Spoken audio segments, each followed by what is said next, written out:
মুসা আলাইহিস সালামের পায়ে একবার একটা লাল পোকা কামড় দিয়েছে, লাল পিঁপড়া। লাল পিঁপড়া কামড় দিলে খুব আরাম লাগে না? কি লাগে? জ্বলে না? লাল একটা পিঁপড়া কামড় দিছে, তো উনি রেগে মেগে পাশি দেখে লাল পিঁপড়ার বাসা, পা দিয়ে ডলে মুছে সবগুলো পিঁপড়া মেরে ফেলছে।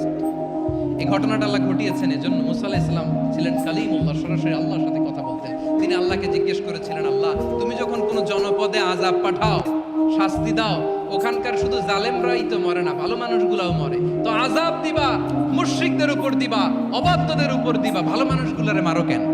আল্লাহ বললেন, মুসা তোমার যে কামড় দিছিল পায়ের মধ্যে পিঁপড়া, কয়টা পিঁপড়া? একটা পিঁপড়া, তো সবগুলারে মারলা কেন? রেগে মেগে পুরো পিঁপড়ার বাসা ভেঙে মেসাকার করলা কেন? এই মুসা, আমি যখন অ্যাকশনে যাই, আমি যখন শাস্তি দেই, তখন এত বাস বিচার করা হয় না, বাস বিচার করা যায় না। যখন অ্যাকশনে যাওয়া হয়, ওইটা ডাইরেক্ট অ্যাকশন হয়ে যায়।